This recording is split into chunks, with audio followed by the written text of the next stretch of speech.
Para mim, o compliance cobre praticamente tudo numa empresa. Só que cobrir tudo numa empresa no mesmo local a razão social. Para que você está ali diante da sociedade? Você vai entregar alguma coisa.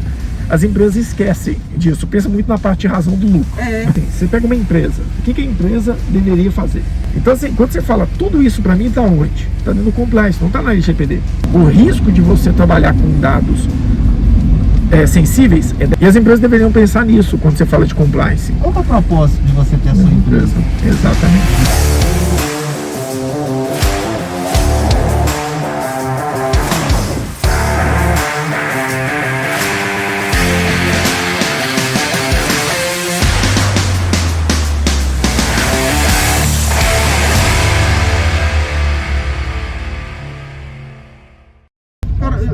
Uma pergunta, por exemplo, sobre a LGPD ainda.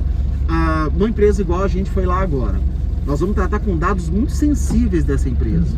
Como que a LGPD ela prevê esse tipo de, por exemplo, de ação para evitar que a gente, por exemplo, pegue esses dados? A questão aí é muito contratual, né? Porque eu tenho que ter acesso aos dados, eu não tenho opção. O que eu não posso fazer é distribuir esses dados. Por exemplo, você pega o ciclo de vida, esse é um exemplo clássico do ciclo de vida de um dado. Vamos colocar que a gente tem que fazer uma análise, por exemplo, do plano de cargos e salários. Isso. Você vai pegar o plano de cargos e salários do cliente, você vai ter acesso a todas as pessoas, CNPJ, CPF, quanto que ganha, perfil, tudo isso.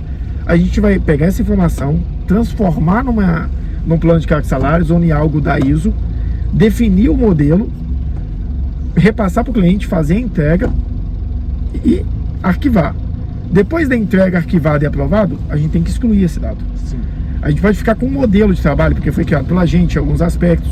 A gente pode aproveitar, mas a gente não pode ficar com o dado. A gente tem que excluir esse dado. E o ROPA é exatamente isso. Ele tem que registrar que momento que eu vou excluir o dado. Que é a parte mais complicada. Mas ela define os registros de tudo que a gente fez com aquele dado, inclusive o momento de deletar aquele dado. Exatamente, que é o que as empresas não preocupam. Que a maioria das empresas não preocupa com excluir os dados, vai deixando o arquivo. Então o ROPA, ele traz exatamente esse ciclo de vida. E a gente, com uma questão de compliance interna nossa, tem que ter esse momento. Como que eu garanto que eu excluí? E aí é um pouco complicado, porque excluir dado hoje é meio que uma formalidade. Porque o que garante que você não fez uma cópia em outro lugar? Exato. Sim. Entendeu? O que garante, quando é muito dado, é muita informação, acaba que você não tem como ficar mantendo. Mas o que garante que eu não deixei esse dado em outro lugar? E assim, de alguma forma. Tanto é que você vê, em empresas, tem empresas que você chega, você não tem entrada. É o USB, desabilitado. Sim. O USB é tudo desabilitado. Exatamente. Entendeu? É tudo desabilitado exatamente porque, querendo ou não, você chega lá com o pendrive, o cara espeta o pendrive, leva todas as informações. Entendeu? Ele vai fazer o quê? Ele vai fazer uma cópia. Faz uma cópia e leva tudo. Então, assim, é um item que hoje, né, tem que se tomar cuidado. A gente, quando tem processo, quando vai fazer auditoria, eu tenho acesso a várias informações. Então, algumas informações que não vão ser necessárias para fazer a elaboração do relatório, ao final do dia, a gente costuma chegar para o cliente e falar o seguinte, ó, mostra para ele tudo que você passou, você vai lá e mostra para ele. Só que você tem essa questão. Sim. Que como que você comprova isso? Exato. Você pode apaga aquele dali, mas você pode ter jogado para um outro arquivo uma cópia. Exato. Então, assim, é uma questão, você vê que ainda tem itens complicados de se trabalhar, de se pensar. Se você pega um ponto que a gente pode considerar assim, você pega uma empresa, o que a empresa deveria fazer? Isso. Eu tenho um contrato com o meu funcionário ou com o meu colaborador que ele só pode salvar os dados, por exemplo, dentro do OneDrive, que é um ambiente onde eu tenho compliance e controlo tudo. Então, se o funcionário ficar com aquele dado, ele está agindo de má fé. Se ele ficar com aquele dado e me passar para eu fazer uso como empresa, empresa, estou agindo de má fé. Porque o meu contrato com o cliente tem escrito, olha, eu vou utilizar dos dados e vou deletar logo após essa situação. E você obriga o seu funcionário a quê? Somente salvar dados nessa pasta, não utilizar dados de cliente de forma não relacionado ao propósito negocial do contrato e da empresa, e sempre deletar os arquivos após determinada data. O funcionário assinou, a empresa assinou, o cliente está ciente, você está meio que sempre transferindo para a próxima etapa a mesma política de qualidade de gestão de arquivos. Deveria ser o mundo ideal. Só que as empresas, para preocupar com isso, demoram um certo tempo, né? Elas têm que acostumar. Sim, tem Ou que entender isso algum antes, problema, que aí também. acelera o processo. Exatamente. Quando acontece um problema, acelera o processo absurdamente. Aí dá um pulo, né? Então, assim, quando você fala tudo isso para mim, tá onde? Tá dentro do compliance, não tá na LGPD. Você tem um compliance que ele vai fazer com que você cumpra as regras. E uma das regras é essa. A regra vale para você, vale para o seu funcionário, vale para o seu fornecedor, vale para o seu provedor de informações. E aí você vai comprovando, porque o que você tem que tirar às vezes é mudar de uma responsabilidade objetiva, que é aquela que está literalmente te dando como responsável direto daquilo que acontecer, para uma responsabilidade subjetiva. Olha, eu não tinha como controlar. Eu sou corresponsável? Sou, porque o meu negócio é quem se beneficia daquele trabalho. É a mesma coisa assim, você nunca pode transferir o risco do seu negócio para o funcionário. Por isso que a legislação a CLT é rígida em alguns pontos. O risco do negócio é seu, não é do funcionário. Exatamente. Agora eu estou lucrando menos, eu posso diminuir o salário do cara? Não, a não ser em casos específicos. Porque o risco do negócio é seu e o benefício de quando você lucrou mais também é seu. Sim. Hoje tem outras modalidades de trabalho onde as empresas estão dando mais benefício, mais distribuição, querendo fazer algo diferente. Mas a legislação ainda não acompanhou a velocidade disso. E a mesma coisa vale para uma situação dessa. O risco de você trabalhar com dados sensíveis é da empresa, porque é ela que se beneficia desse modelo de negócio. Você nunca vai tirar o risco 100% da empresa. Tem advogado que fala que vai ter essa coisa, mas é impossível. Você nunca vai eximir uma empresa de risco. Porém, você pode tirar a relação de objetividade do risco. Pode ser um pouco mais subjetivo esse risco. E aí você sai daquela questão de doloso e vai para o culposo. E aí você tem benefício em questão de multa, você tem benefício em relação ao seu contrato. Então tem N fatores. Mas a questão ainda é transferir essa responsabilidade na cadeia. Mas não transferir a responsabilidade. É transferir o entendimento de responsabilidade por toda a cadeia de suplemento. Todos tenham que seguir essa mesma linha de cumprir, ter a preocupação com o dado que está recebendo. Exato. Ter responsabilidade com aquilo que estão colocando na sua mão, né? Exatamente, você lembrar dessa questão. Entender que quando você está acessando um dado, você está acessando um dado com uma finalidade X. Exatamente. O que passar disso pode ser inclusive crime ou não? Pode, em alguns casos, e a legislação é clara. Usar dos dados. Deixa eu fazer uma pergunta então mais tosca, leiga ainda. Eu acho que vou colocar assim. Eu sou um hacker, eu vou hackear uma contabilidade. Pra quê? Pra roubar os dados dessas pessoas físicas que estão lá, folha de pagamentos e tudo mais, e vender essa lista para uma empresa de telemarketing que vai prospectar para uma empresa de seguros ou de empréstimo, por exemplo, baseado nisso. Como isso é um crime, claro, mas a LGPD consegue contornar isso? Ela consegue criar essa barreira, digamos assim? Lembra que até o Fábio falou no começo, porque é o seguinte, você tem uma parte na legislação que fala sobre simulação de ataque cibernético. Naquela hora que eu comentei que você tem, por exemplo, você pega os dados, com contabilidade eu recebo, eu trato e disponibilizo para o cliente. Eu não posso apagar por questão legal. São 20 anos em alguns casos da legislação trabalhista, por mais que é do cliente, mas a gente também tem que guardar para fornecer ao cliente isso. Você tem um período muito grande ali de informação. A roupa vai falar o seguinte: registra cada uma das operações. A LGPD vai falar que você tem que ter segurança desses dados no que tange de ataque externo, essas coisas. A ISO vai mostrar como que você deve ter gestão para garantir que esses dados estejam disponíveis e seguros.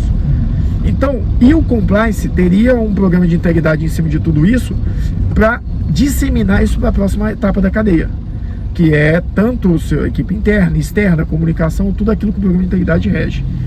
Uma contabilidade deveria ter tudo isso. Ela deveria ter um pensamento de segurança, um pensamento de distribuição do conceito de proteção de dados, de compliance. Só que ainda assim, o que vai proteger mesmo é segurança da informação. E segurança da informação é caro. Não é barato você ter um ambiente seguro. Ainda mais que os hackers estão cada dia mais evoluídos. Então, para mim, seria esse o caminho. Só que, por exemplo, você tem uma empresa aí que, com o Open Bank, eu não sei como é que isso vai funcionar. Uma das empresas que mais recebe aporte financeiro para mim no mercado de prestação de serviço é a Contabilizei. Tudo bem que não chega nem a 1/10 do que a Hotmart recebeu, mas a Contabilizei recebeu 80 milhões de aporte. E ela vai virar um banco. Contabilidade? Para uma contabilidade, eu não sei se tem outra contabilidade no mundo que vale 80 milhões, quem dirá receber o aporte. Só que é o seguinte, eles só fazem serviços contábeis, mas eles vão virar um banco. Vai virar uma fintech? Vai virar já até virou praticamente. Imagina você ser um banco e você sabe exatamente se o cliente está pagando os impostos em dia, quanto que ele fatura, quantos funcionários ele tem. Você tem acesso exatamente a toda a informação tributária desse cliente.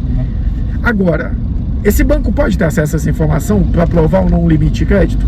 É a mesma empresa. Ela é um banco e ela é uma contabilidade, ou o mesmo grupo empresarial. Gente, isso é meio estranho. Até que ponto que demais misturou isso. as coisas aí já um bocado. Exato. Até que ponto que ele pode, mesmo com o Open Bank? O Open Bank fala que você pode disponibilizar suas informações bancárias. Então, eu sou um ótimo cliente do Itaú. O Banco do Brasil pode receber essa informação. Beleza. Agora, no caso específico deles, que na realidade eles são uma outra empresa, com outra pegada, com outra informação, e eles estão dentro de um grupo, ou fazem parte, ou também no mesmo. Acho que no mesmo CNPJ vai ser quase impossível. Mas eles também agora são uma fintech, sob a mesma bandeira. E aí eu vou lá no Banco do Brasil pedir um empréstimo para comprar um carro, vai falar assim, não, porque lá no Itaú em 2014 você atrasou 2 prestações do empréstimo. Beleza, isso é Open Bank, isso tá tranquilo. Mas é contra a lei. Se você disponibilizar o Open Bank, quem decide é você. Agora, como é que você faz isso com a Contabilizei? Se você virar para ela e falar, olha, eu já tenho acesso, já tá tudo com ela. Exato. Com ela, os bancos de dados já tá tudo com ela. Exato, ela sabe quanto você faturou nos últimos anos fiscalmente, quanto você gastou, quanto ganham seus funcionários, onde seus funcionários, dependendo, se ela usar arquivo KNAB de pagamento, ela sabe onde o funcionário recebe. Ela sabe exatamente tudo da empresa. Então, é um pouco complicado. Você está no mar negro ali. E aqui entra naquela questão até do que a CVM e algumas outras autarquias, não sei se a CVM é exatamente uma autarquia, estão fazendo. A coisa está mudando tão rápido que eles estão abrindo sandbox para testar. Olha, o negócio é o seguinte, eu não consigo ser tão rápido quanto o mercado, então o mercado, vem cá, me ajuda. Tem um sandbox aqui aberto, me dá uma orientação de como você acha que a gente pode usar isso aqui no mercado agora. Você citou a ISO, você citou a lei, você citou a norma. É correto afirmar, seria correto afirmar que o compliance, ele vem literalmente como um guarda-chuva, igual você costuma falar, sobre todos esses itens, porque você tem que observar isso para saber como é que você faz, observar a lei para saber se você pode ou não fazer, uma outra normativa para saber quem pode fazer, e o compliance, ele abraça isso tudo? Olha, na minha visão, sim, mas é a minha visão. Eu não posso falar que está certo isso. Mas o programa de compliance... que a gente gosta de fazer. Sim, o compliance... pensa no seguinte, o compliance significa to comply, que é cumprir, literalmente cumprir. Qualquer coisa que você tenha que cumprir, seja LGPD, seja ISO, seja proteção de dados, seja o que for, é cumprir alguma norma. Inclusive cumprir o seu objetivo, cumprir a sua estratégia, cumprir com aquilo que você mesmo definiu. Então, para mim, o compliance cobre praticamente tudo numa empresa. Só que cobrir tudo numa empresa no mesmo local é arriscado, é complicado e é caro. Então a empresa tem que definir o que ela quer que o compliance cubra. Inclusive, para mim, o compliance está acima do programa de integridade da legislação brasileira, porque ela é apenas uma parte do programa de compliance. Você poderia ter dentro dele a ISO e outras matérias. Então, assim, e até uma coisa que eu falo, o programa de compliance não é barato. É difícil uma empresa chegar e falar o seguinte, eu estou disposto a investir o suficiente para uma consultoria vir aqui e colocar tudo isso dentro do mesmo programa.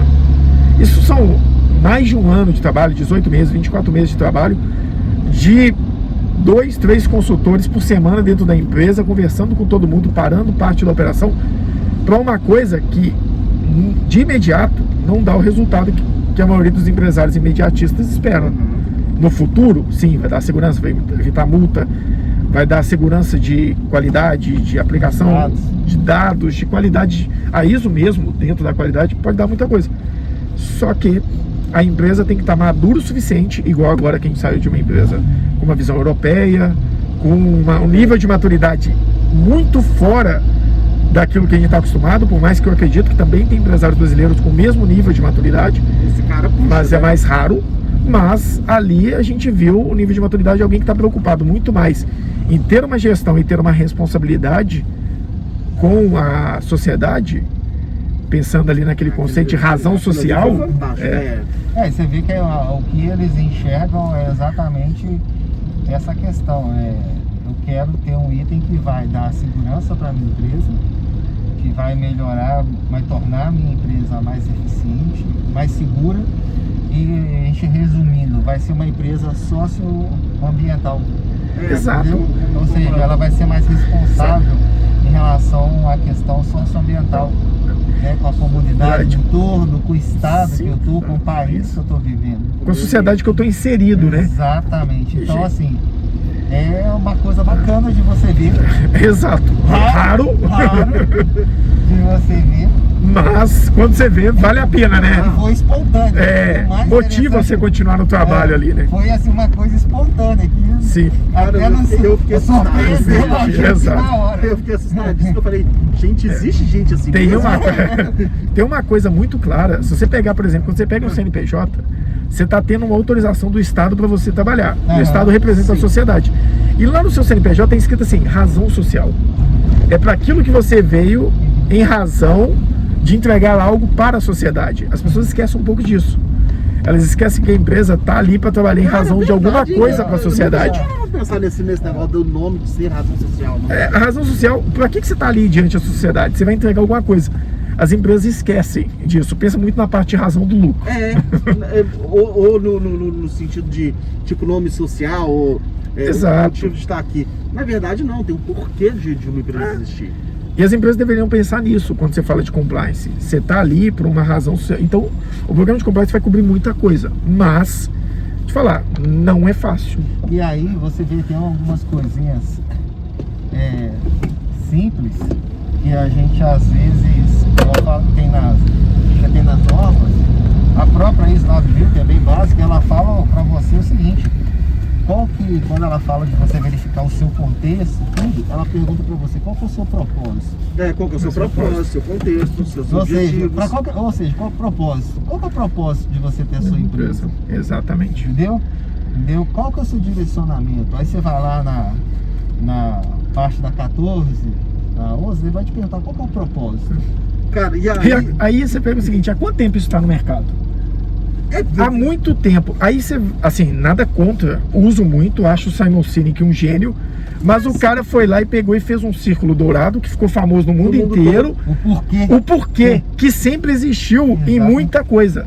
Só que as coisas, quando são um pouco mais startupizadas, exato. A coisa quando é startupizada, todo mundo vai lá e pensa o seguinte: não, esse é o caminho. Mas o caminho já está aí há muito tempo. As pessoas só esquecem de usar ele.